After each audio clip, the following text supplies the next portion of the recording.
Good evening, everybody. Aha, see, I knew there was somebody else. Hi, Margaret, how are you? Welcome to our Torah class. Let me open in prayer. Well, Father God, thank you very much for the day. Thanks for the nice rain.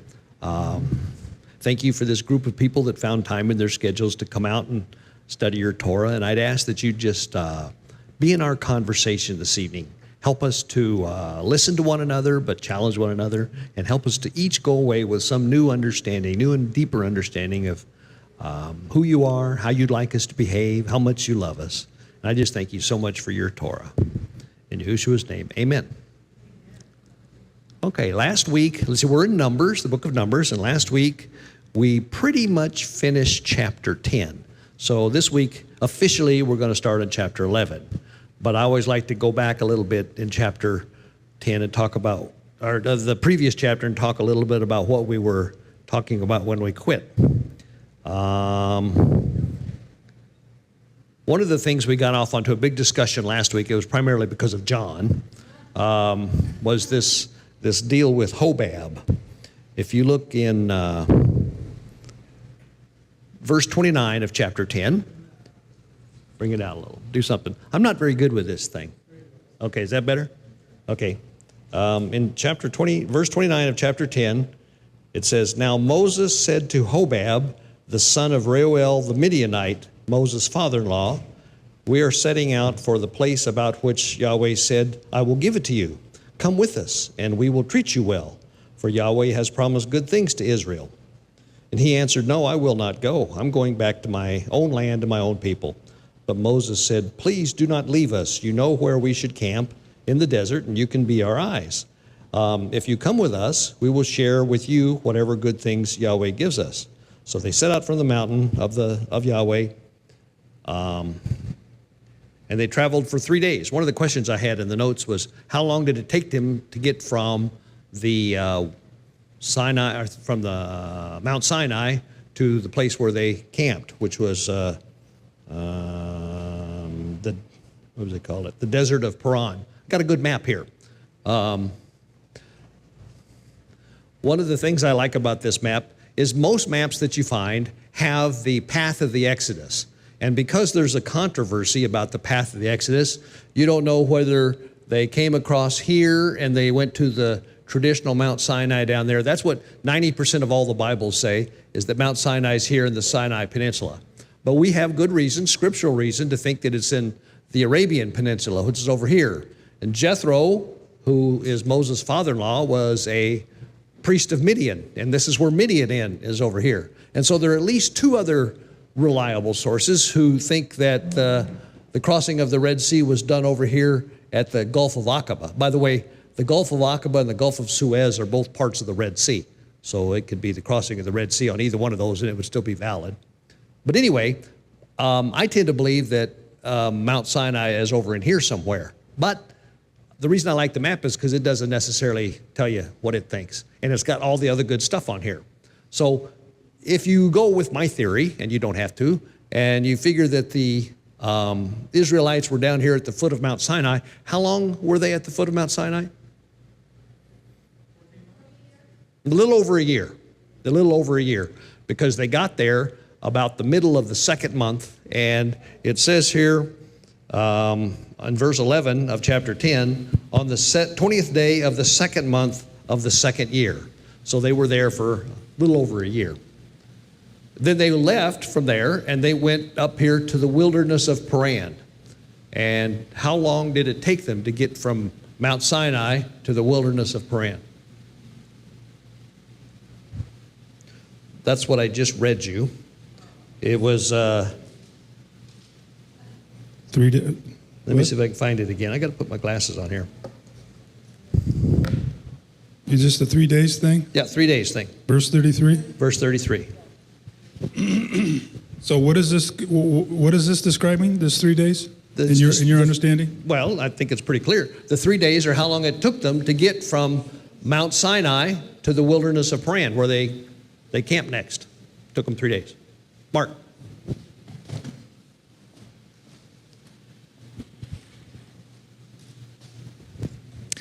This is just one of many sources that will verify what you're saying. And so in Ezekiel or Exodus chapter 4, it says, "Now the Lord said to Moses in Midian, Good. Go back to Egypt, for all the men who were seeking your life are dead."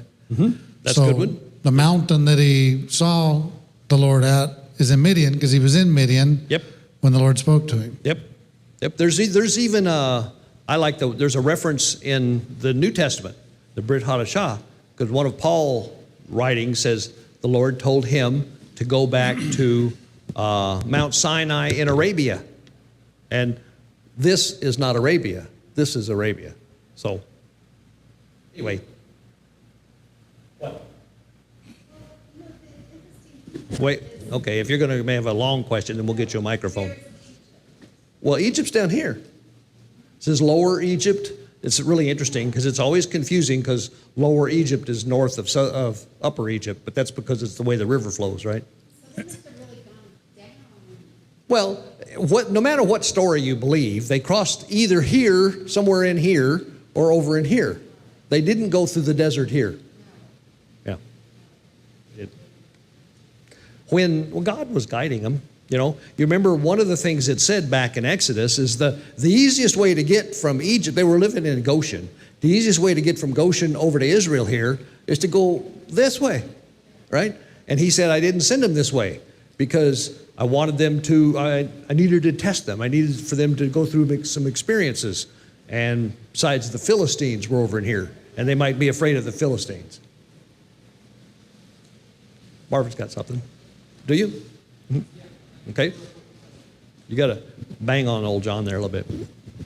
When I look at that map, Yep. from Midian to where they're going, looks more than because they're walking. They're not riding jeeps or anything. Yep. Looks like a long ways to go in 3 days. Well, it's not really. I don't think it's probably not more than about 80 miles, maybe 100. It's not too terribly far. Because we lived here ourselves in Etzion Geber, and we would drive down to, I'd love to have gone down to see what we think is Mount Sinai, but Saudis are real unfriendly about getting in their country. But and we've driven along this road here a bunch. It's about 80, I'll be generous, it's about 100 miles from here to the Mediterranean Sea. That's all. That was my question because I'd have to look this again, but I think a walking journey, if you were going to travel walking with supplies, I thought it was only about 10 miles that you could travel per day. So that's what I was thinking. This is about a 30-mile radius from wherever they were that they ended up in that area of the wilderness. I think you might make it a little more than 10, but not more than 20. So I would say somewhere between 10 and 20 is about the best you could do. Yeah.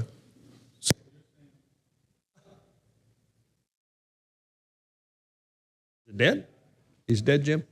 There are some batteries over there on the shelf behind where the sound thing is.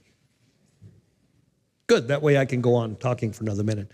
The other thing I wanted to talk about other than that was this deal with Hobab, because we got into a discussion and there was a kind of an intelligent, or not intelligent, academic disagreement among people, that some people felt like, John, for example, felt like Moses was a little off base by asking his father-in-law's son to join them. But the reason I even bring it up is I found the scripture reference. I remember saying that I believe Hobab did choose to go with them. And I remember you read this passage and you can't tell. Because he says, I'm not going to go with you. Verse 30, he answered, no, I will not go. I'm going to go back to my own land and my own people. Verse 31 says, but Moses said, please do not leave us. You know where we should go and you can be our eyes and blah, blah, blah. And then verse 33 says, so they set out. But that doesn't say that he went with them, right? The last thing we heard was that he decided not to. So I found that. And it turns out it's in the notes here. It's Judges, the Judges chapter 1. So I'm going to turn over there and just read it, just so that we have this. And it's not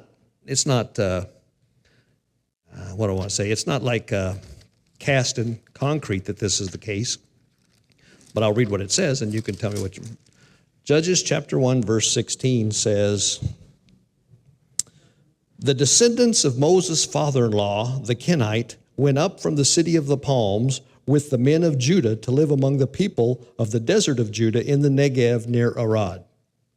So this would indicate that Hobab and some other of the descendants of Jethro's father-in-law did indeed go with him. So there. What do you think about that, John? I'm not interested in anybody else's question, but the one I want to ask. Okay.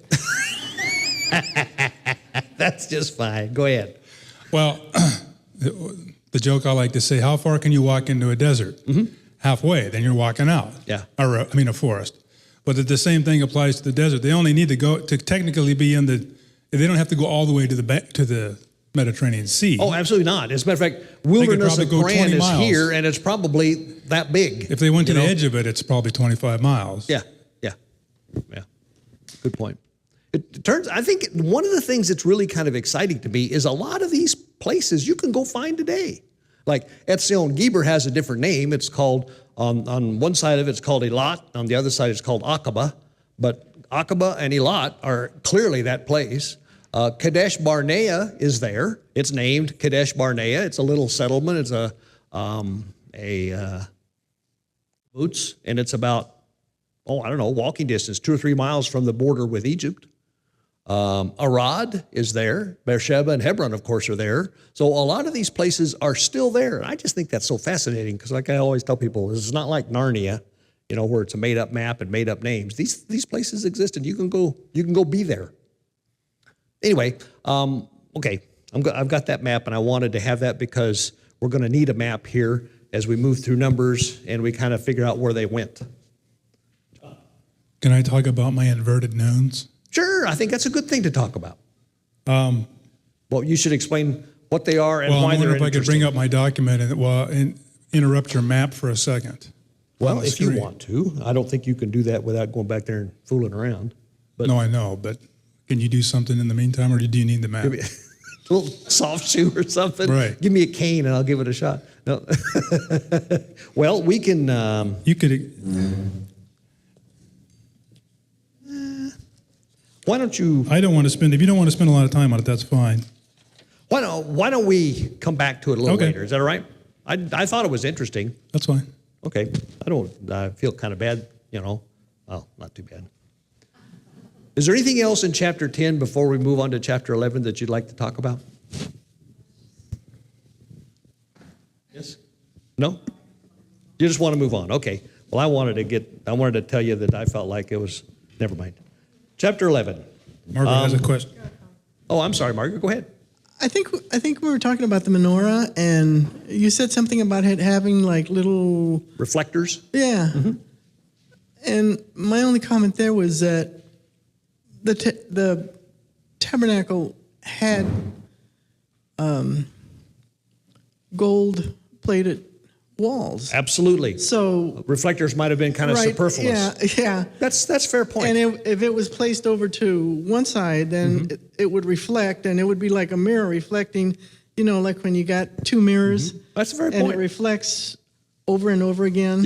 Yeah, that's a very good point. I'm not sure about that. Now, it did definitely say, though, that make sure and orient the lamps so that the light faces, goes toward the middle of the room. So I do think they did have those little reflectors, but I also admit I don't think they did much good anyway in general. But your thing about the gold walls was true. I remember I heard one guy get carried away about how gold is a very good conductor of electricity. And so this whole room would have been kind of like a giant capacitor.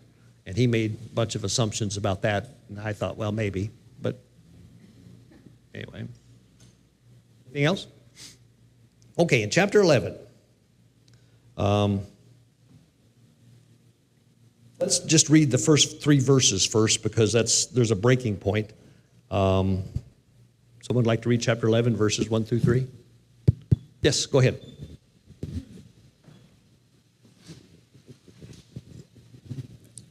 And it came to be when the people were as complainers, it was evil in the ears of Yahweh. And Yahweh heard it, and his displeasure burned. And the fire of Yahweh burned among them and consumed those in the outskirts of the camp.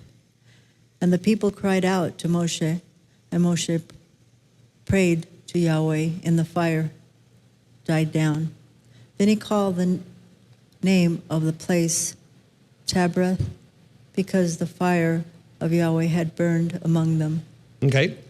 So this is a good introduction for the next several chapters because it kind of sets the tenor for what's going on. I mean, this is the first time they've been hanging around Mount Sinai for a year, right? And there's a big smoking volcano-looking thing in the daytime and fire at night, all there. And they've been doing okay there. God's been keeping them busy making the tabernacle and all that. So now they've moved, and all of a sudden they have things to complain about. So what caused God's anger? Complaining, right? And what did they complain about specifically? Well, it doesn't say specifically, but mine says hardships, about their hardships. Now, we're going to find out more specifically as we move on, but in other words, they were complaining about life is difficult out here. I bet they're tired, their feet are probably a little sore, you know, they're tired because they had to walk. And so what happened? God got angry. Right? It says right there, it says the anger of Yahweh was aroused. And what did he do? Yeah, I don't know what that really means. It says there was fire from Yahweh on the outskirts of the camp. The thing that comes to my mind is lightning bolts. But I don't know. What do you think, John? Well, the theory I heard was they were sort of distant from the whole. They were stragglers. They weren't really, in close with tabernacling with Yahweh. Those are the ones that were murmuring, the ones that were well, and trying to set themselves apart. You could kind of see that. They're sitting back there whining about, are we there yet? How come this is so hard and all that kind of stuff. So I could believe that it would be the stragglers. Yes? Mine says ravaging the outskirts of the camp. Ravaging the outskirts. So whether it be the ones that were straggling or the ones on the outside, it wasn't the core, evidently. I don't know if that's important, but that's what it says. So I just wanted to get that little part across there because, like I say, it sets the ground. So they named the place. What did they name it? And what does Tabara or Tabara, what does that mean? It's the Hebrew word for burning. Burning. So, okay, not a lot here. Let's move on because it ties in with what comes next. The next section is somewhat long, and I was wondering if I could get someone to read from chapter 4 through chapter 23. Would someone like to read from verse 4 to verse 23? So we're going to get the Hebrew version of all this. Yeah. The rabble that was among them cultivated a craving. And the children of Israel also wept once more and said, "Who will feed us meat? We remember the fish that we ate in Egypt, free of charge, the cucumbers, melons, leeks, onions, and garlic. But now our life is parched. There is nothing. We have nothing to anticipate but the manna." Now the manna was like coriander seed, and its color was like the color of betelach. The people would stroll and gather it, and grind it in a mill, and pound it into a mortar, and cook it in a pot, or make it into cakes. Its taste was like the taste of dough kneaded with oil. When the dew descended upon the camp at night, the manna would descend upon it. Moses heard the people weeping in their family groups, each at the entrance of his tent. And the wrath of Yahweh flared greatly, and in the eyes of Moses it was bad. Moshe went and said to Hashem, Why have you done evil to your servant? Why have I not found favor in your eyes that you place the burden of this entire people upon me? Did I conceive this entire people, or did I give birth to it? that you said to me, carry them in your bosom, as a nurse carries a suckling to the land that you swore to its forefathers? Where shall I get meat to give to this entire people when they weep to me, saying, give us meat that we may eat? How far do I read? To verse 23. Okay. I cannot carry this entire nation, for it is too heavy for me. If this is how you deal with me, then kill me now. If I have found favor in your eyes, and let me not see my evil. Yehovah spoke to Moses, gather to me 70 men from the elders of Israel, whom you know to be the elders of the people and its officers, and take them to the tent of meeting, and have them stand there with you. I will descend and speak with you there, and I will increase some of the spirit that is upon you, and place it upon them. And they shall bear the burden of the people with you, and you shall not bear alone. To the people you shall say, prepare yourselves for tomorrow, and you shall eat. For you have wept in the ears of Yehovah, saying, who will feed us meat? For it was better for us in Mitzrah. So Hashem will give you meat, and you will eat. Not for 1 day shall you eat, nor for 2 days, nor 5 days, nor 10 days, nor 20 days, until the entire month of days, until it comes out your nose and becomes nauseating to you, because you have neglected Yehovah who is in your midst, and you have wept before him, saying, why did we leave Mitzrayim? Moses said, 620,000 foot soldiers are the people in whose midst I am. Yet you say, I shall give them meat, and they shall eat for a month of days. Can sheep and cattle be slaughtered for them and suffice for them? Or if all the fish in the sea will be gathered for them, would it suffice for them? Yehovah said to Moses, is the hand of Yehovah limited? Now you will see whether my word comes to pass or not. Okay, that's good. You did real good with that reading. I think you captured the mood quite well. Well, I really tried to. Wanted to remind So myself. we'll go back. This is a great part. There's a lot of really fun stuff here. First of all, it's very specific about who started this. Who was it? The mixed multitudes. They called it the rabble. And boy, yours said rabble, mine says rabble. The mixed multitude is right. But then it goes on and says, and the Israelites started wailing. In other words, the Israelites caught the disease, if you will, pretty quickly. And what was their big complaint?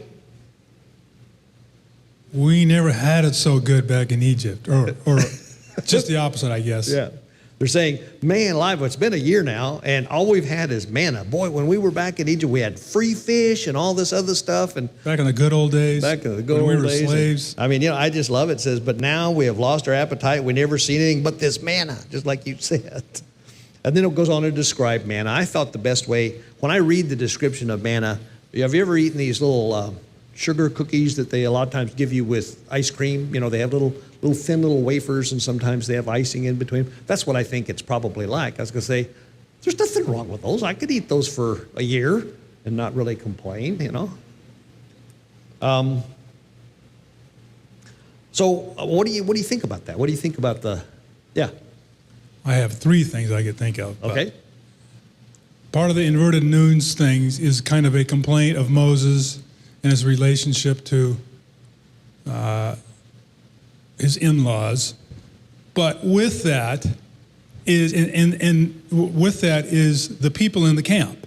The big lesson I learned from that whole thing was the enemy is in the camp. The enemy is in the camp. How many bad guys are we talking about in chapter 10? Are the Amalekites around? Are the Midianites around? They're all by themselves. The giants of the land, just their own selves. Yep. They got no one to blame but themselves. Mm-hmm.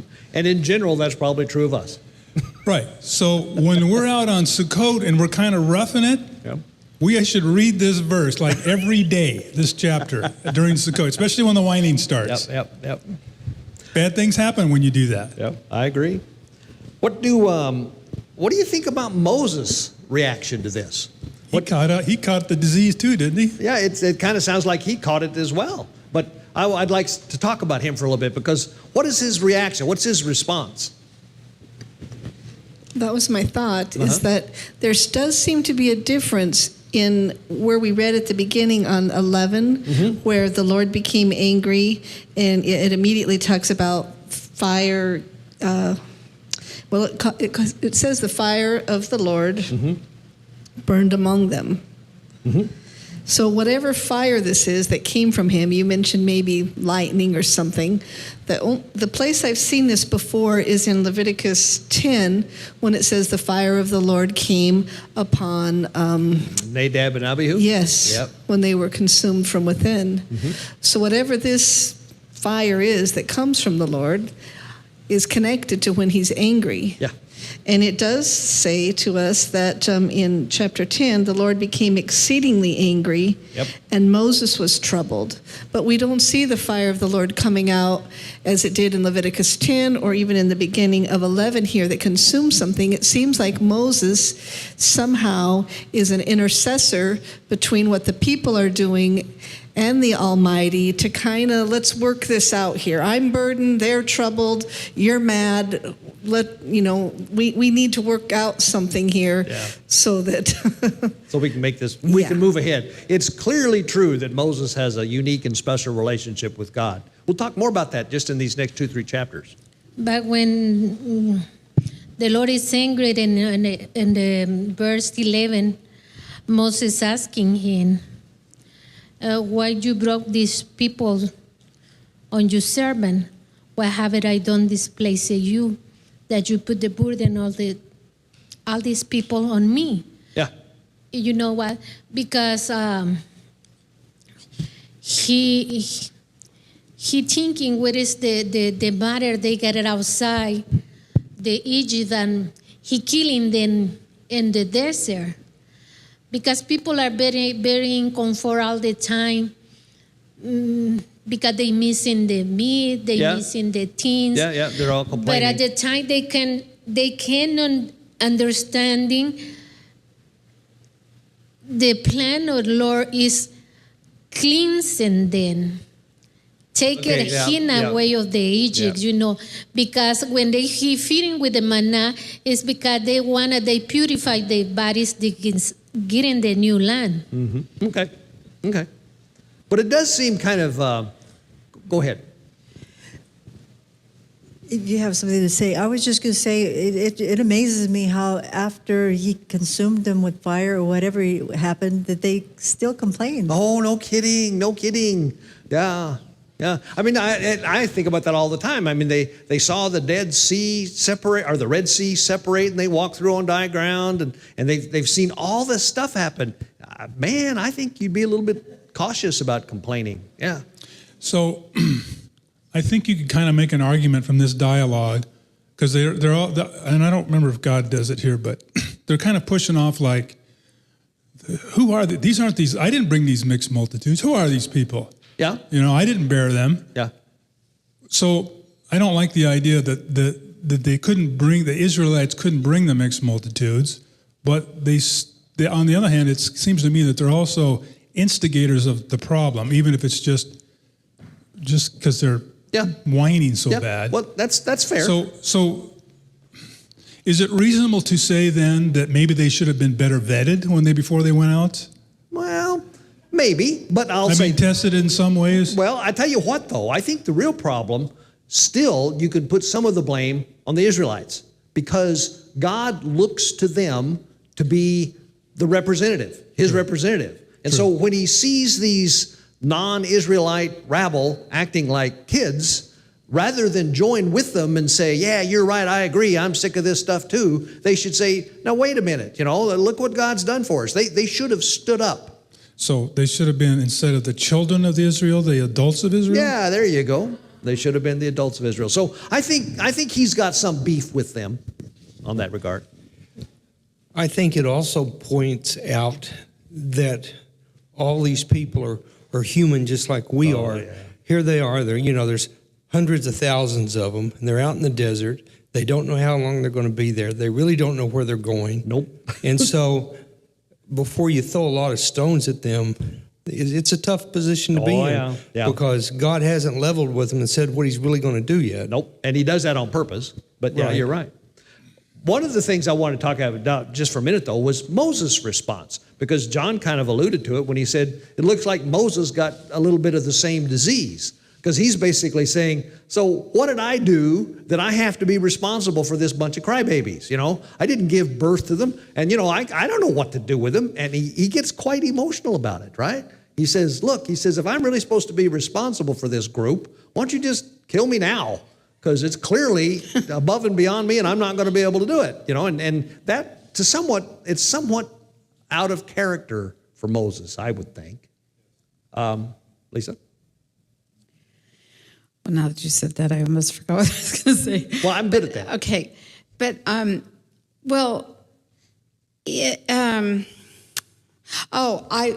would like to say that, propose this, that for one thing, God probably allowed the mixed multitude because they were going to go into Israel where there's a lot of schleppers around there, you know, and they have to stand.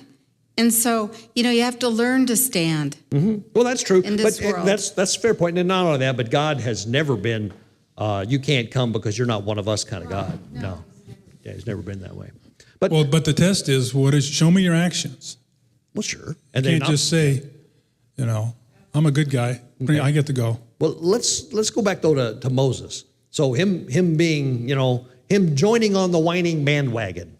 What would have caused him to do this? Well, I don't think he fully learned the lesson yet from Jethro, who gave him wise advice. Even though I'm critical of the Midianites, he gave him good, wise advice, because what does Yahweh tell him to do? Delegate. Essentially, delegate this thing to these 70 people. Yeah. He didn't really learn the lesson, I don't think. Well, he wasn't delegating between the time Jethro told him to do that to right now. He's sort of like micromanaging, maybe. Well, he may have been doing that. Point is, he didn't internalize it. I'll put it that way. Well, that's but I see another thing or two going on there. You're gonna have something, I think. You have to feel for Moses because he's overwhelmed. Yeah. He's totally overwhelmed, and he didn't volunteer. Yep. He was volunteered, and it's Yep. like he's got his hands full. I love to go And- back to that passage, you know, in Exodus where he gives God 6 reasons why he's not the guy Yeah. for the job. And I think after a year of eating manna, as good as, you know, I'm looking at the desserts from last night, and I had more than enough last night, and I'm looking over there, and I said, no, Yeah.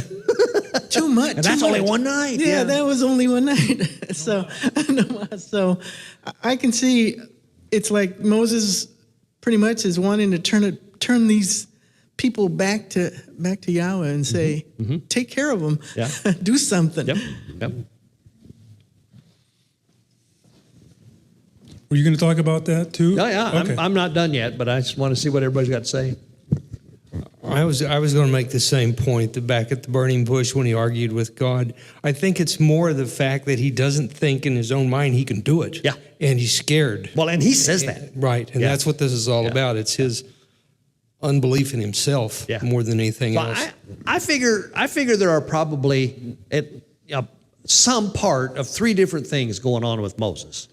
One is, I do think he caught a little of the gryposis. You know, gryposis was spreading, and he kind of got on that bandwagon a little bit. The other thing, I think he is a little afraid because, my gosh, I can't feed these people. What am I going to do? You know? And then I also think he might be suffering just a little bit from burnout. You know, he's saying, you know, this is really a bigger job than I thought. These guys they require a lot more interaction than I had hoped for. And so I think between the 3 of them, if you'll notice, God doesn't get mad at Moses. So you're saying herding cats is hard? These cats, yeah. So anyway, I just thought it was interesting. I think you can learn a lot by kind of putting yourself in Moses' position. I mean, what does he, we read it, what does he, well, let's see, there's a couple things. We still have more to discuss, but whenever he complains to God, he says, my gosh, there's several 100,000 of these guys. Where am I going to get food? If we were to kill all the animals, we still wouldn't have food to do this. And what's God basically say? You don't trust me? Well, he says, is my arm too short? You know, have I ever not done what I said I was going to do? I think it is good that he pushes back. Moses? Yes, Okay. because I think God's testing Moses. Is there anything there? Yeah. Like push him. What is he going to push back? Yeah. So Yeah, I wish, let's see, the way it was translated, and yours is as good as this one in terms of the way it was translated, he didn't seem real respectful about it. I mean, I think Moses is emotional. This was an emotional time for him. And he was basically, I mean, when he says, look, just kill me now and get this over with. I don't want to sit here and go through this anymore. That's a pretty emotional thing to say. Well, he's kind of throwing it back in Yah's face because That's why I say by not real he respectful. Said, look, this isn't my plan. It wasn't my plan to begin with. I didn't give birth to these guys. It wasn't my plan to begin with. These are your people. You told me. Margaret's got he's something. probably reminiscing because this is his hangout right here. He says, I remember when back in 40 years, I was just guarding these dumb sheep around. Life was easy. Yeah, he was a lot happier back then. I think we can all relate to a situation when we feel totally overwhelmed. And it reminds me of the Daffy Duck cartoon where they were starving and they were slicing the bread and you could see right through it. And he went Daffy Duck. Yeah. He says, Pretty much, Yeah, when you focus on the real stuff, you do that. Don't you just love what God told Moses to tell the people? He says, okay, so you want meat. I'll give you meat. I'm not going to give you meat for just 1 day or even 2 days or 5 days or 10 days. I'm going to give you meat for a whole month, and you're going to hate it. I'm going to give you so much meat, it's going to come out your nose. I mean, only God could say stuff like that, And you'll hate it. You'll loathe it. I think that's so funny. That's really hilarious. Polly's got something, John. So they had meat. They had their own meat to kill if they wanted to. They just didn't want to do it, maybe, huh? Well, I think there's probably, with good reason, this was it's like their seed corn. They might be able to take a little bit of it, but they couldn't take very much of it because they're depending on it to be their stock for when they get there. Plus, they still needed some animals for sacrifice too. So I don't blame them for not slaughtering a bunch of their animals. Polly? I think we're all wired a little bit differently, but I seem to be wired somewhat similar in that I operate best when I have a plan in front of me, when I know where I'm going and I have at least a few steps that I know where to go, and I may have to walk to the edge there until I get direction for a little bit farther. I don't have to have a great distance, but I need to know a little bit.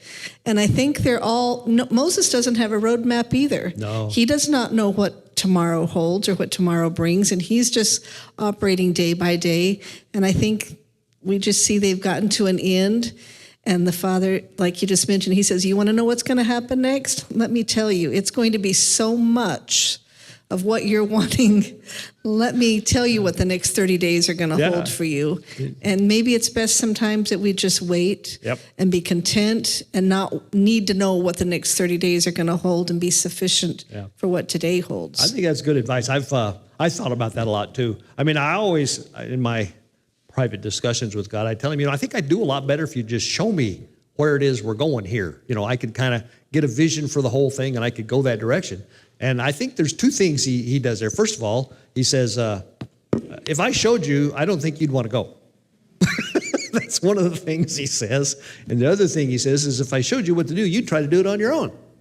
And between the two of them, that's not the lessons he wants us to learn, right? But you're right about the other thing is he's doing this, every day. They don't know. When the sun comes up, is the cloud going to get up and move, or are we staying for another day? Well, now he knows for at least 30 days they're staying. Yeah. Well, Moses was only human, and I think that's what our Heavenly Father saw. He was, and that's why he didn't get angry with Moses, So it said also in 4, on my Bible, it says, and the mixed multitude who were in the midst lusted greatly. And that means they didn't need the meat. No. Or the other stuff that they wanted, the other food. Lust is a great word there, isn't it? Yeah. Yes. They just wanted it. Yeah, mine uses the word crave. Yeah. But it wasn't like they were hungry. Exactly. Yeah. Yeah. It was something they just wanted. Yeah. It was like it's like a child wanting something Yeah. that they didn't really That's need. where they take the green beans and throw them on the floor because they want the pudding. Right, Yeah. and that's why his anger burned against them. Yep. And Moses didn't. It doesn't seem like Moses argued with the people or said, "Hey, you guys, be quiet. You know, you're going to make our Heavenly Father mad at you or anything." But then Moses went to our Heavenly Father. It seems like he always sort of protected the people because he had to pray for the fire to stop to begin with. Yeah. And then he had to come in front of Yahweh to I guess intercede for them. Yeah. Those keep are very them- good points Yeah. because he's not allowed to. How can I put this? I think you can make a really good case for Moses can't be presumptuous with what he thinks God's going to do. Now he can certainly have faith that God's going to do what he said he's going to do, but he can't kind of assume that God's going to do things in a certain way. As a matter of fact, when you think about how I've often puzzled with why God got so angry with him for beating on the rock when he was supposed to speak to it. I mean, that always to me kind of it's not a big deal, right? But it was a big deal, and because it showed that Moses was kind of getting into this mode of I could do this myself. And I think God wants to make sure Moses doesn't ever get into this mode of I can do this myself. So I think those are good observations. Later on, he says, don't lean on your own understanding. Yep. But in all your ways, acknowledge him, and he will direct your paths. Yep. But it puts me back to the first commandment that I am the Lord who brought you out of Egypt and out of the house of slavery, and you must believe who I am in order to complete the rest of these 9. Yeah. And when you think about it, that's all life is a series of challenges, each one of them a little bit bigger than the last one, that you have to depend on him to get through, right? I think there's a lot of really important stuff here, but we're not even done yet. So can I just make one more? Please, go for it. I like how they're all standing in front of their doors, like Whining. like sheeple. Where's my food? They must have been, boy. What a bunch of whiners, huh? Yeah. So there's a lot of stuff in there, and I'm convinced you don't get most of it out of there if you don't talk about it like this, So you want to finish the chapter? Who wants to? Are there any other? I have a comment on the 70. Fine. We're not finished with the chapter. Oh, I thought you were going to move on. No, I was going to finish with No, the no. chapter because, that was one of the things that you're right. We should have at least talked about. One of the things that Moses or that God told Moses was, get these 70 elders that your father-in-law told you to do, that we all agreed was a good idea. Get these 70 elders and bring them to the tent of meeting. And what does he say he's going to do? That is God. What does God say he's going to do? What verse is that? Well, let's find it.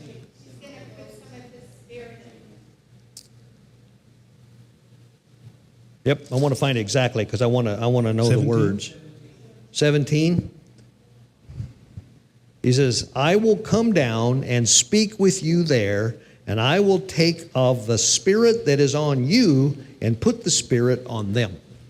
And they will help you carry the burden of the people so that you will not have to carry it alone.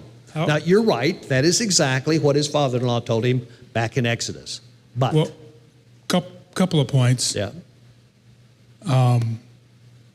The one I wanted to say earlier, doesn't that remind you of Jeremiah 31 through 34, where he says, "I will, you won't have to tell anybody about the law.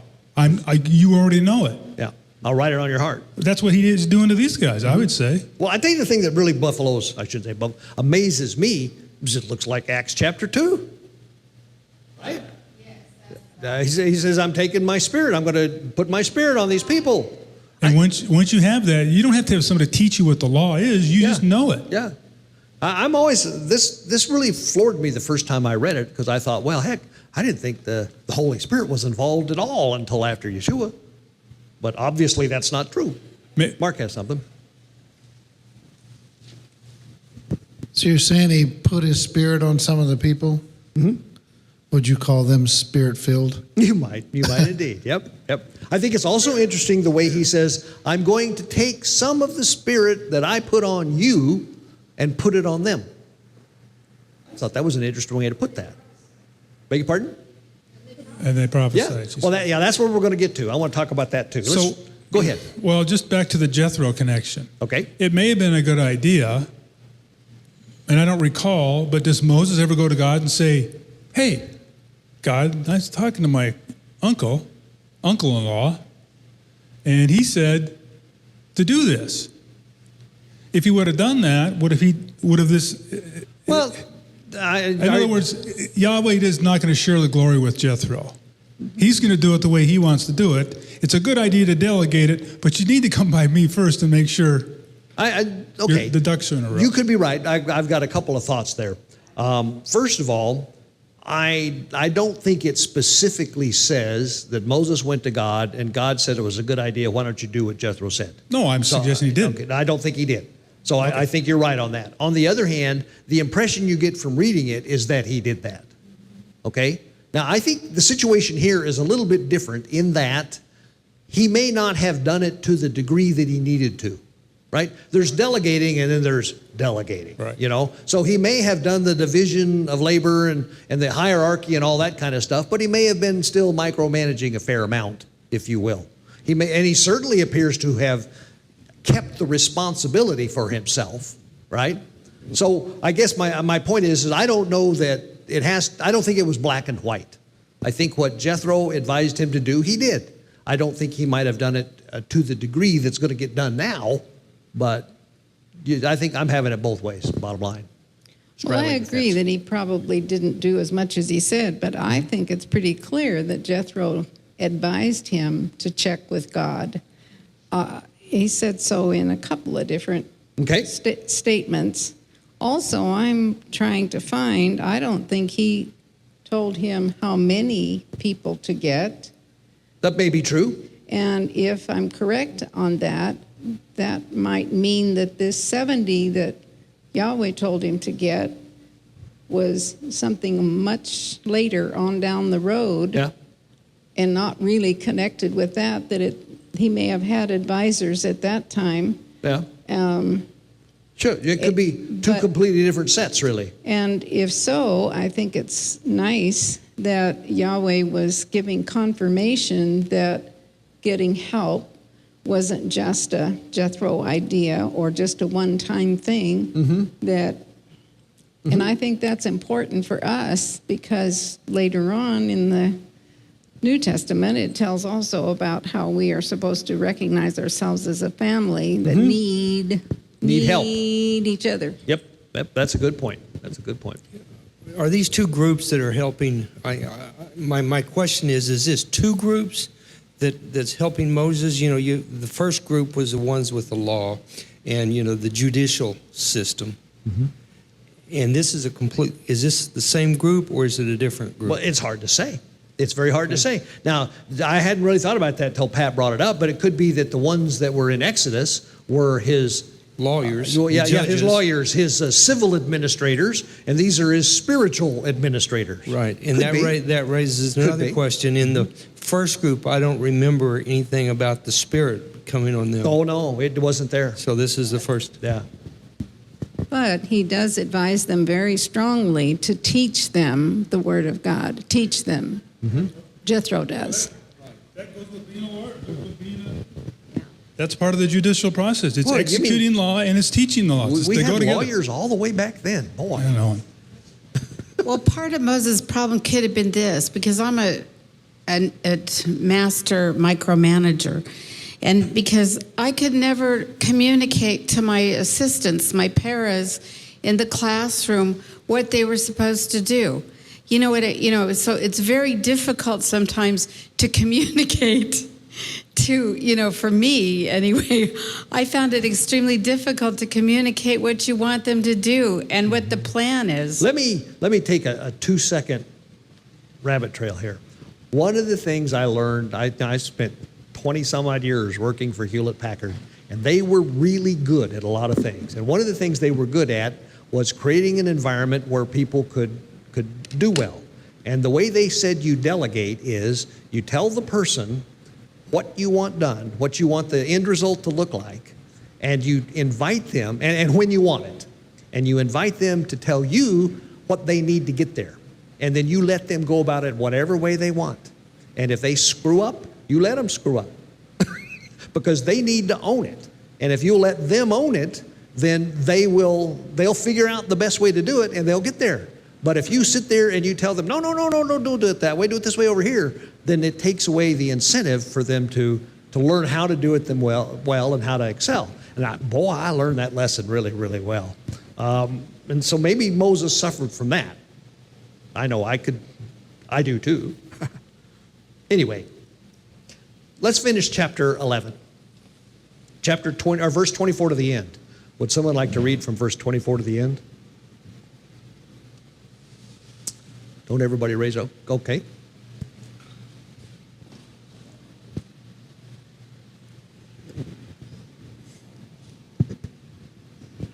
So 70 elders prophesying. So Moses went out and told the people Adonai's words. He gathered 70 of the elders of the people and had them stand around the tent. Adonai descended in the cloud and spoke with him. He took some of the ruach that was on him and placed it on each of the 70 elders. It so happened that when the ruach first rested on them, they prophesied, but never again. 2 men, however, had remained in the camp. The name of one was Eldad, and the name of the other was Medad. The Ruach rested on them. They were among those listed, but they had not gone out to the tent. So they prophesied in the camp. A young man ran and told Moses and said, Eldad and Medad are prophesying in the camp. Joshua, son of Nun, the assistant of Moses' son, since his youth, cried out and said, Moses, my Lord, stop them. But Moses said to him, are you jealous on my behalf? If only Adonai would make all the people prophets. If only Adonai would put the Spirit on all of them. Then Moses and the elders of Israel returned to the camp. Quails from the sea. Now a wind went out from Adonai and drove quails from the sea. He brought them into the camp to about a day's journey in any direction, about 2 cubits above the ground, all around the camp. The people went out all that night and all the following day and collected quail.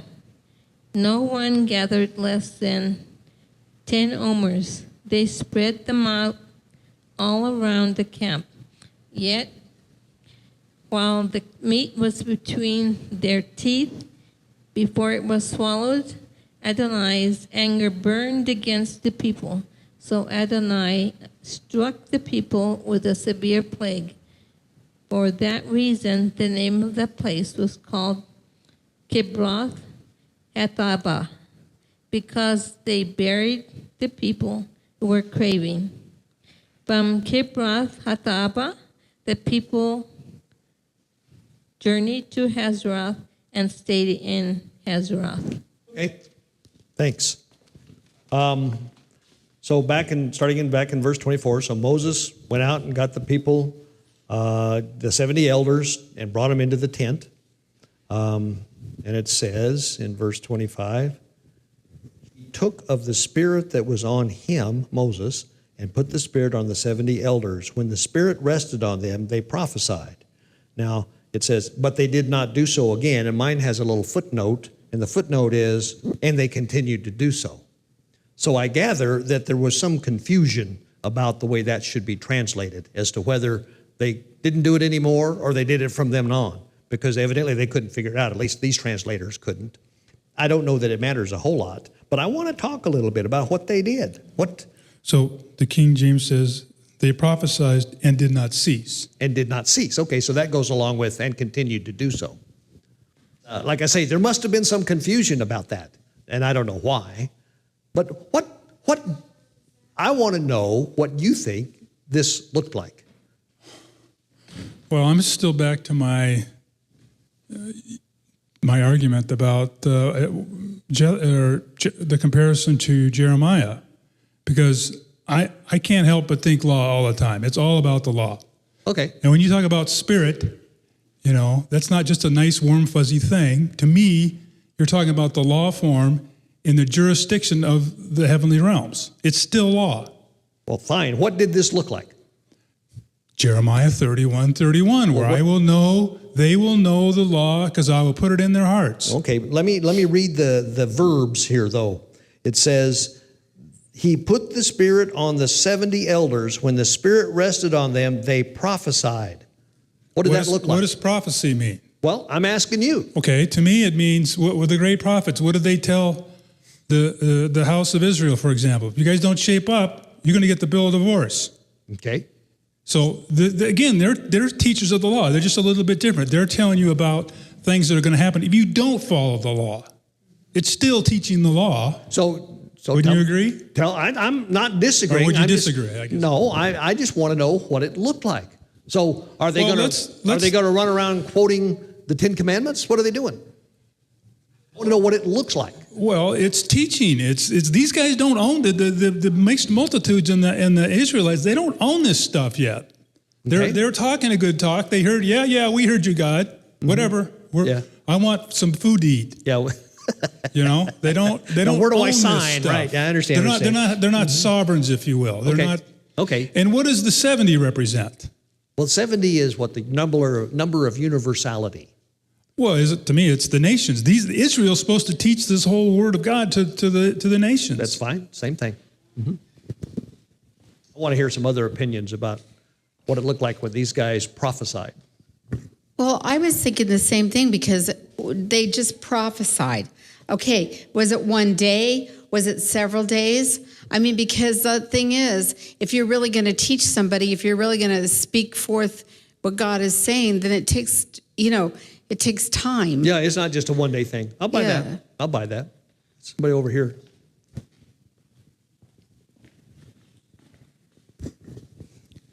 I guess I thought my definition of prophecy was foretelling something in the future. Mm-hmm. Okay, this right here, it says that the primitive group, which is Nabob, but it says to prophecy is to speak by inspiration. Okay. Now, does that mean that they're able to inspire the people listening at them, or is that speaking from the inspiration of God? I don't know. I think it's the latter. Yeah. That's my opinion, but it could be both, certainly. Prophesy is where he says is thing coming in the future. He give it to us the advice thing happen. It's depend on us happen, because we need to pray and asking him if something is coming really bad. We need to pray and fasting that stop that thing happen. Okay. I told you because I received a prophecy long time ago in El Salvador. I don't know if the lady have the Holy Spirit, but she declared cancer for me. And I say, never do I see me with a cancer.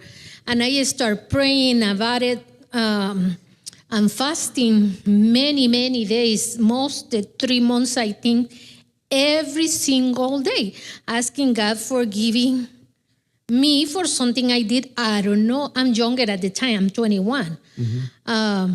Or forgiving her because I don't know she's prophesying the Holy Spirit.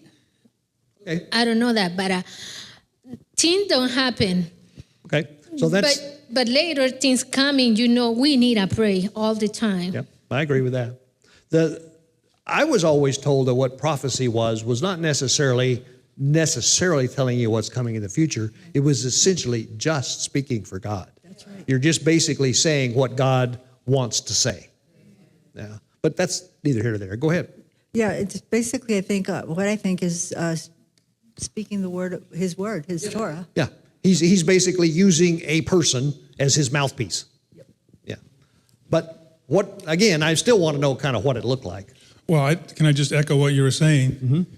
Balaam, was he a prophet? Well, that's a good question.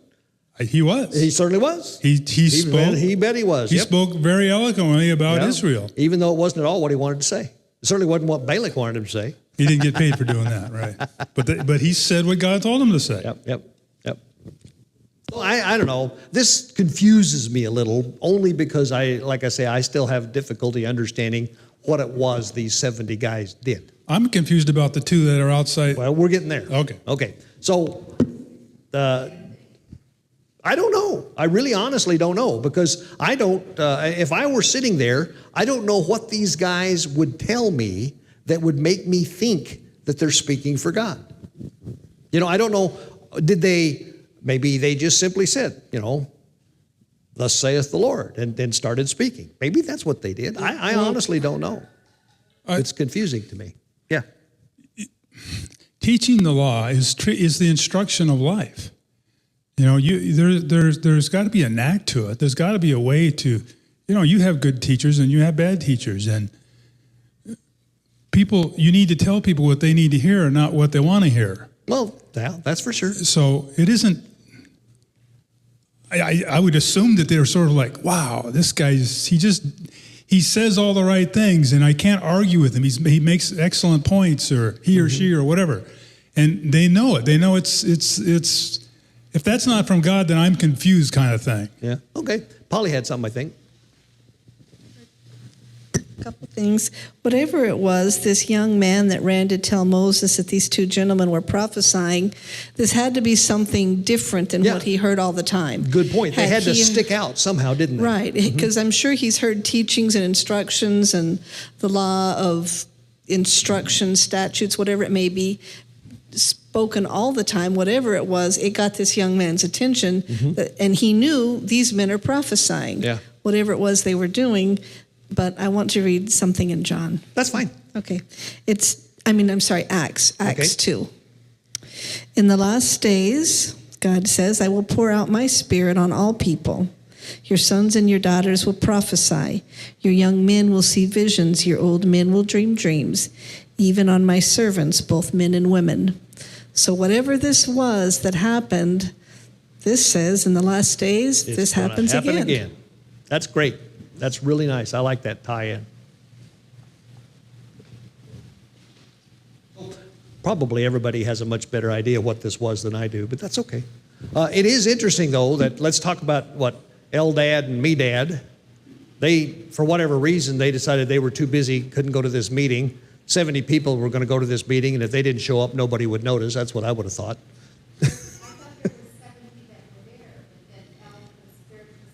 No. I have no way of proving this, but I think that they were part of the 70. That's just my opinion. I don't think you can prove it one way or the other. But anyway, the point being, they didn't go, and so they began to prophesy, and this guy, call him a busybody, but this guy went and tattled, right? He went to Moses and said, ooh, these guys are prophesying, tell them to quit. And what was Moses' response? Well, yeah, I should say, who responded first? It was Joshua. They went to Joshua, didn't they? Joshua says, let me go, Moses, and I'll tell him to quit. And then what Moses say? That Moses said he wished that everybody would I wish prophesy. everybody would do that, yeah. Because actually, I like Eldad because he's the name of one of my best friends in Israel is Eldad. But but I think that, it shows that the Spirit, I think it's almost a foreshadowing of what the Spirit was going to do and is going to, That's fine. Yeah, that's a good point. Good one. I love these discussions. We have a great time, don't we? I'm thinking of the fact that it's mentioned that the prophets were stoned and they were lonely people throughout. So they must have been prophesying, in this case, things that went against the grain of our natural Yeah. comfort zone. That's a And good that'll point. be something that will probably happen in our future if we're Yeah. prophesying again. We better be prepared that nobody's going to like it, and that's why Yeah. You the know, world is against the Jews and the Christians and the so forth right now is because we don't adhere to their worldly bad worldview. Yeah, yeah. views. You know, that's very interesting as you say that, because one of the things that I often feel like I ought to stand up and shout from the rooftops is, Allah is not God. And Muslims are being used by the evil one. And boy, I land myself in jail just like that, doing that, right? Yeah. I didn't do that, by the way. I just tell you, sometimes I feel like I should. In 11 it says that he's supposed to get 70 elders.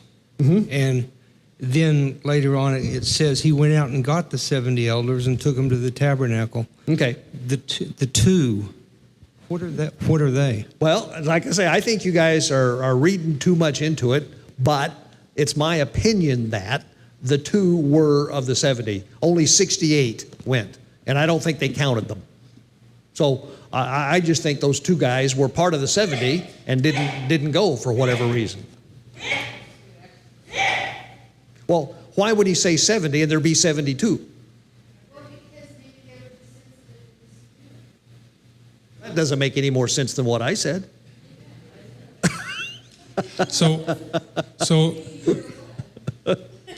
So the complaint then is these guys were tardy. Not Yeah. that they were prophesying No, the complaint on the part of or where they were prophesying. yes, I think the complaint on the part of Joshua for sure was that they were prophesying. They didn't come, and yet they're prophesying. Make them stop. Was the impression I got. They didn't come, but you're kind of I admit I'm reading into it. I Right. could be completely wrong. Okay, the Lord says 70, go there, and the 10. But they go only 68. Okay. But the other two receive it because he orders 70 be Yep, there. yep. The other two don't go, but they receive it because it's his order. That's the way I see it. That's the way I see it. So, but it really, like I say, this is not one that's going to separate us from the sheep and the goats, so it's not that big a deal. well. The lesson then is you don't have to receive prophecy if the tabernacle's not there. Is that No. There's no lesson. Oh. The lesson here is that we wanted to give Moses the opportunity to say, I wish that everybody okay? I agree with that. had the Spirit. Yeah. Yeah, and you know what? They did kind of have the attitude that you have to be in a particular place in order sure. to prophesy. Yep, that's true. And God can Yep. do whatever Yep, He needs that's to do. a good point, too. So we learned that God can, like I say, is his arm too short? Yeah. He could even make some yo-yo prophesy in Mesa, Arizona if he wanted to. Yo-yo's the wrong term. I apologize. Yeah. Okay. Let's see. Any thoughts about what Moses said to Joshua? Basically said, I wish everybody could prophesy. Well, right? yeah. I'm guessing he's thinking is if everyone was like that, boy, would my job be easy. Yeah. I could go fishing. Well, and it would be easy because those that prophesied would know what God wanted them to do. They would head off this whining in the nip it in the bud. Okay, that's fine. Any thoughts about the way the quail happened? I mean, there is an obvious misinterpretation that you could make. So A wind came and drove quail in from the sea. Quail don't live in the sea.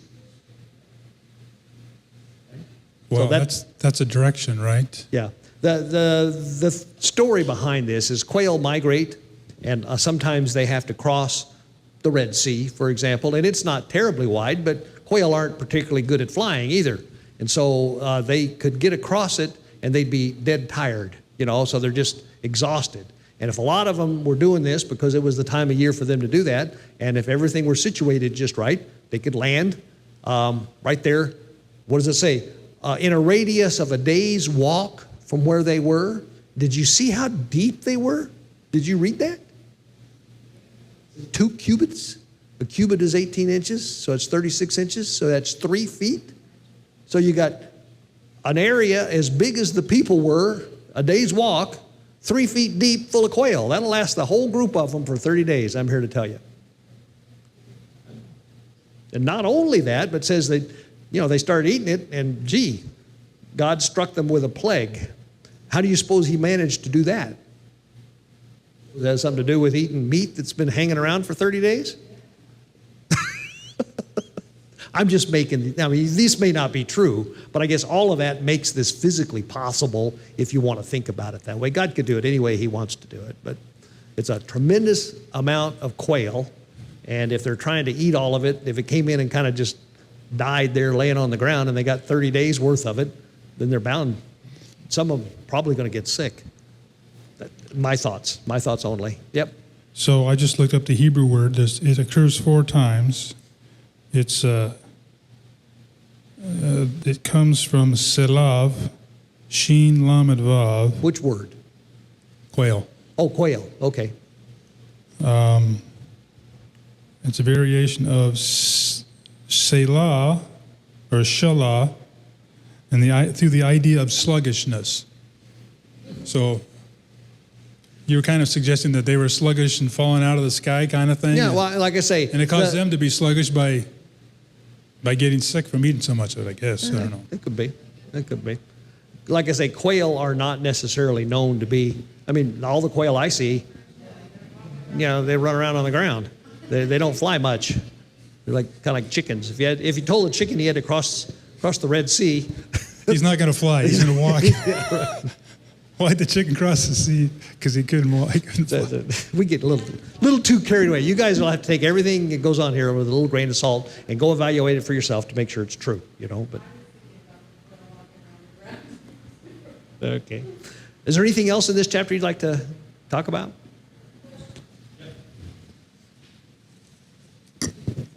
So if I look at this right, let me go back to I think it's verse 10.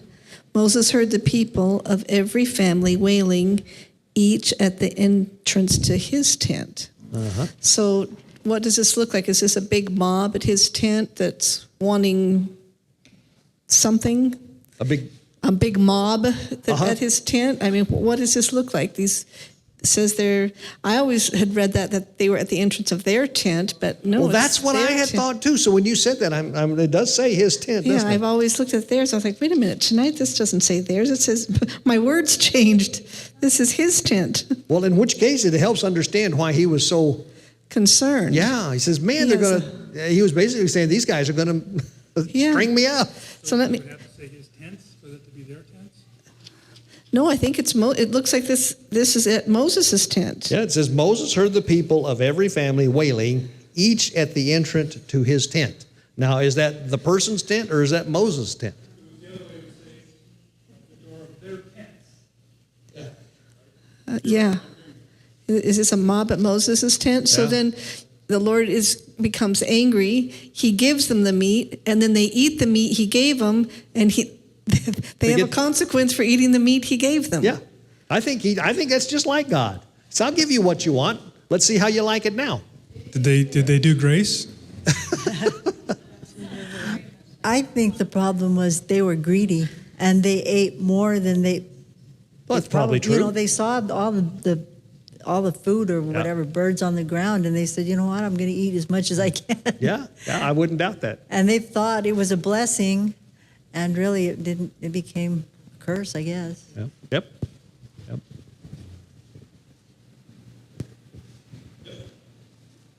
Wait just a second. Let's get a microphone so all the people can hear what you have to say.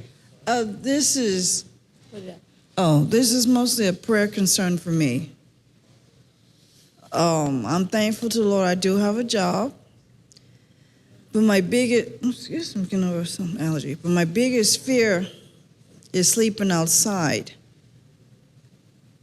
I'm in need of help because I stayed at the,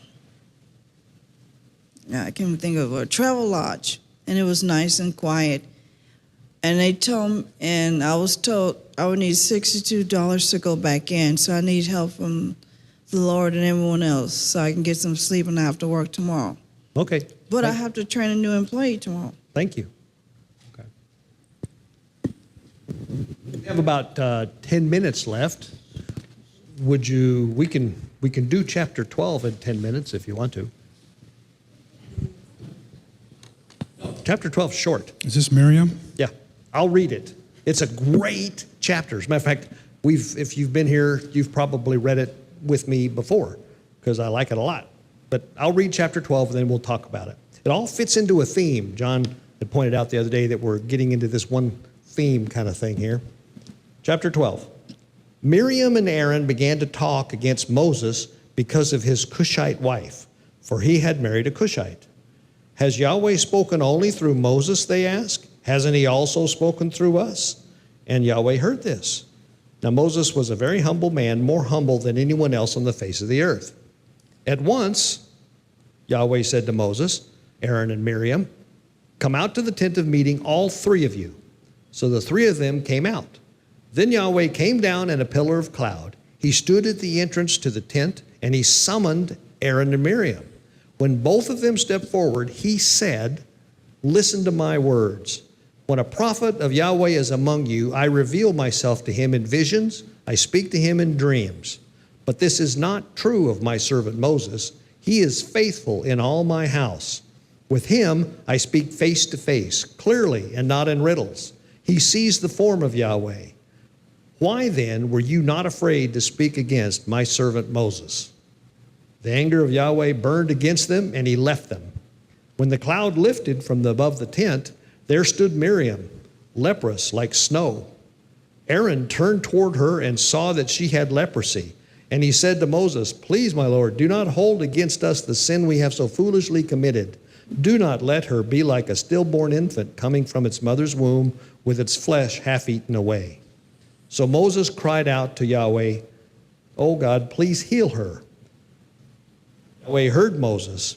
If her father had spit in her face, would she not have been in disgrace for 7 days? Confine her outside the camp for 7 days, and after that she can be brought back.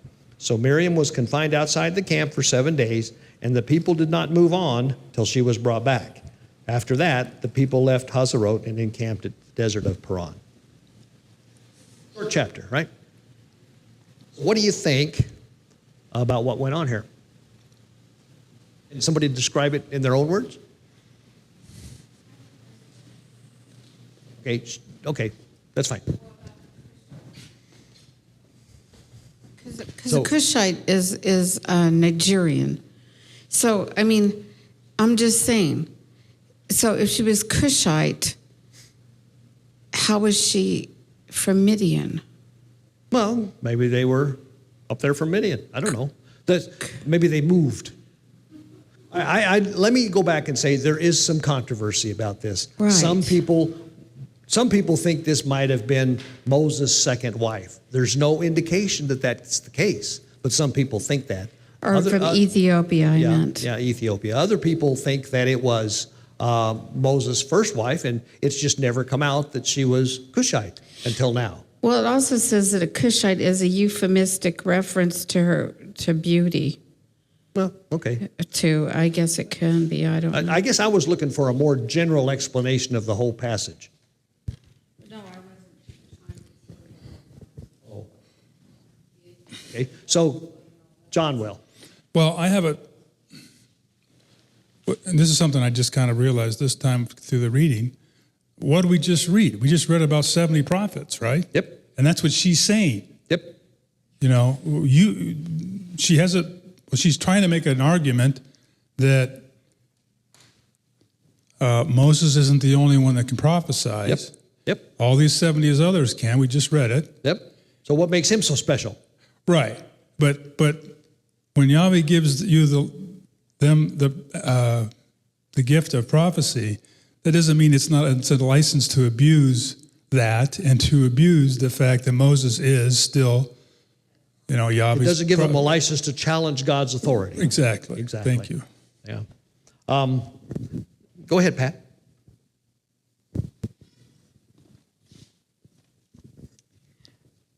I noticed on this going through that the one who didn't get struck with leprosy here was one who was quick to admit his sin, Good whereas point. she never mentions that she. That's true. It doesn't say that. Yep. There's another reason why he didn't get struck with it. As a priest, he couldn't do his job if he was.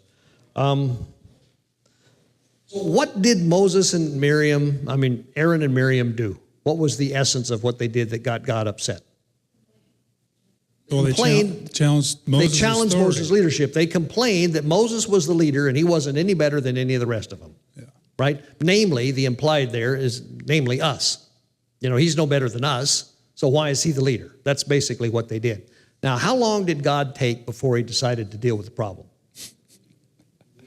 Immediately. It says right there, it says in verse 4, at once Yahweh said to Moses, and what did he say? Did he kind of say, I'm going to deal with the problem this way, or go tell him this, or anything like that? What did he do? The three. He says, you three, right now, over here.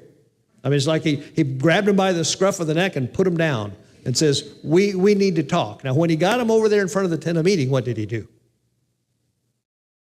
Separated Moses out, right? He says, you two, I need to talk to you. Moses, you wait here. Man, what did he say? He says, you guys may think you're kind of cool, but you don't have anything on Moses. Moses is unique in all of these people. I have a relationship with Moses that I don't have with any of the rest of you guys, nor do I want one like that with him. He basically says, your people, he's special. I chose him for that position, and that's what I want. So I love the way at the end he says, why then were you not afraid to speak against my servant Moses? Can I comment on that? Yeah. So, just a thought.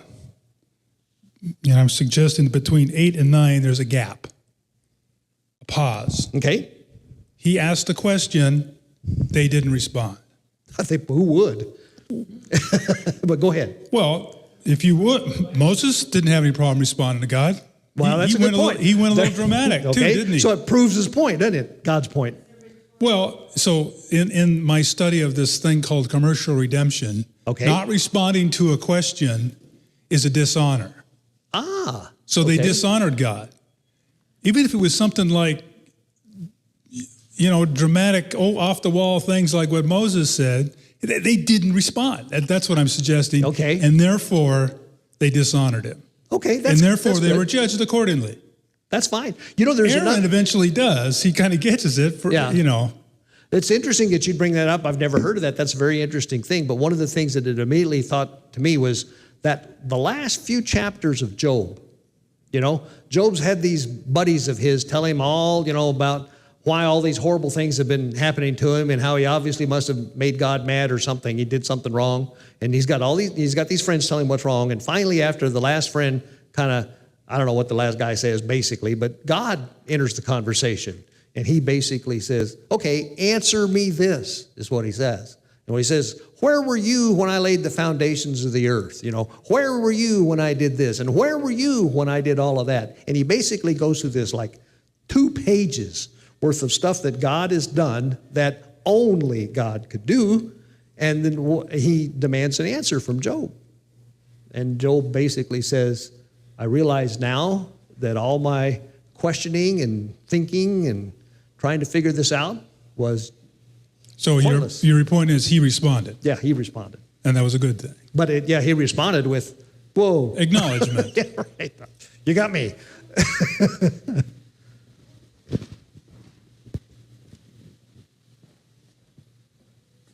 Well, that's happened to me before, because sometimes God, like when I told him when I was really grieving over something, really terrible, I said, this is just beyond the fray. And he said to me, oh, really? They said, do you want me to show you what's beyond the fray? Yeah. And I just said, no, never mind. I really don't. Yeah. In some sense, God invites us to be familiar with him, but in another sense, he doesn't ever want us to forget who he is. Yeah. Okay. Well, we could have done chapter 12 next week, but I just like it so much. Polly's got something. I'm thinking of something that you've said that has caused me to ponder something. So, do we know that the 70 elders were all men? Well, that's a good question. Assuming what we know about the Bible at this time, I was, but it doesn't say that. So I'm pondering this verse you just read in 12 and what John just pointed out. We were just talking about these 70 that the Spirit was put upon them and they prophesied. Mm-hmm. And Miriam speaks up here and does say, hasn't he also spoken through us? She's including herself in a group of people That's a good point. that the Father has put his Spirit upon and has prophesied. That's So a good now point.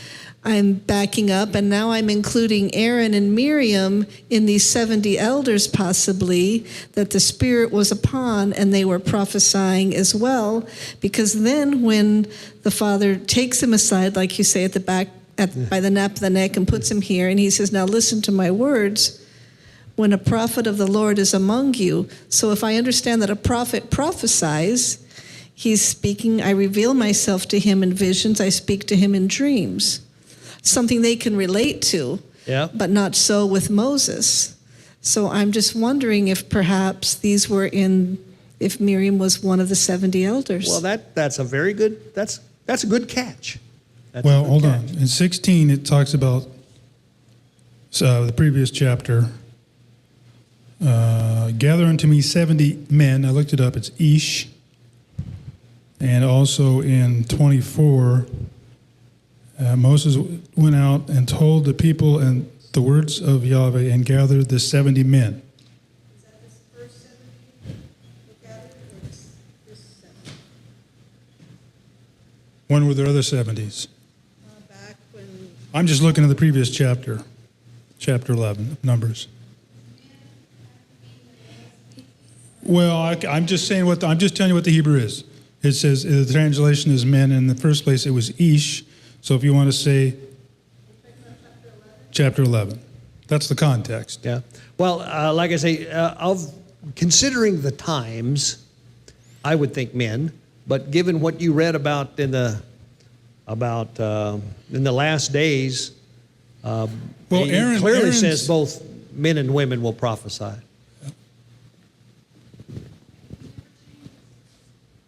Well, an interesting thing to that is that later on he says, I sent Moses, Aaron, and Miriam to you. I mean, he includes Miriam in the three that he sent to the people to deliver them from Mitzrayim. He does later on. Okay. Well, these are fun things to go think about. Yeah. That were sent. Yeah. That's fine. Anything else that you'd like to talk about before we decide to call it a night? Thanks for this. I enjoy this. I have a good time doing this. I learn a lot. I always learn stuff from you guys. Next week we'll start. Well, this is a fun one next week. We send out the 12 spies. We'll have a good time with that. Right. So let me close. Do you have something, John? The 12 tourists. Tourists? They're called tourists. Tourists. Okay. Let me pray. Father God, thank you for the evening. Just thanks for blessing us with your word. Thanks for blessing us with the discussion. Thanks for teaching us what you want us to know. Help us to understand it more completely and to be more obedient. And just bless us until we meet together next Shabbat. In Yahushua's name, amen. Thanks a lot, you guys. Amen. Thank you very much.